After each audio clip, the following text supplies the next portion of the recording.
I've been working on this one.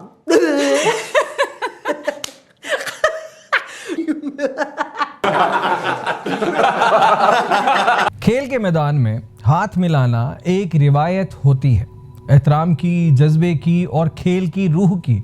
मगर जब यही हाथ ना बढ़ाया जाए तो बात सिर्फ खेल तक नहीं रहती। सवाल पैदा होता है कि क्या खेल अब सियासत के ताबे हो चुका है। एशिया कप के दौरान भारतीय खिलाड़ियों की जानिब से पाकिस्तानी खिलाड़ियों से हाथ ना मिलाने के वाक़ये ने पूरी क्रिकेट हलकों में एक नया तनाज़ा छेड़ दिया है। और अब इस रवैये पर ऑस्ट्रेलवी खिलाड़ियों ने भी लब खोल दिए हैं, बल्कि बहुत कुछ खोल दिया है, मगर तंज के अंदाज में। ऑस्ट्रेलिया के मारूफ स्पोर्ट्स वेबसाइट पर एक वीडियो जारी की गई जिसका उन्वान था भारतीय खिलाड़ियों का सामना कैसे किया जाए। वीडियो में ऑस्ट्रेलवी खिलाड़ी जिनमें जोश हेजलवुड, ग्लेन मैक्सवेल और मिचेल मार्श शामिल थे, भारतीय टीम के रवैये का मजाक उड़ाते दिखाई देते हैं। वीडियो में टीम के एक रुकन ने हंसते हुए कहा, ये तो हाथ मिलाते ही नहीं, अब बताओ इनसे डील कैसे करेंगे। जोश हेजलवुड ने तंजिया अंदाज में जवाब दिया, शायद दूर से ही शूट करने का इशारा कर देना बेहतर होगा।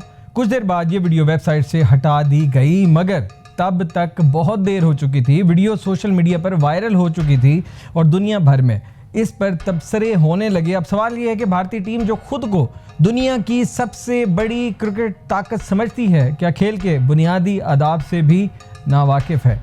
क्या खेल के मैदान में इतनी अना, इतना गरूर मुनासिब है? याद रहे कि भारत की टीम जल्द ऑस्ट्रेलिया के दौरे पर जा रही है, जहां उनके सामने वही खिलाड़ी होंगे जिन्होंने आज उनके रवैये पर हंसते हुए सवाल उठाए हैं। पाकिस्तानी शायकीन के लिए ये लम्हा किसी हैरत से कम नहीं, क्योंकि बरसों से पाकिस्तान के खिलाफ फैलाए गए तासुबात अब आलमी मैदान में भारतीय क्रिकेट टीम के लिए खुद एक बोझ बनते जा रहे हैं। खेल इंसानों को करीब लाता है, मगर जब अना, सियासत और तासुब दरमियान में आ जाए तो फिर हाथ नहीं मिलते, सिर्फ शर्मिंदगी रह जाती है। और यही पैगाम अब दुनिया को भारतीय टीम के किरदार से मिल रहा है। खेल नहीं, रवैया अहम होता है, और जब रवैया बिगड़ जाए तो दुनिया हंसने लगती है। अल्लाह हाफिज़। I've been working on this one.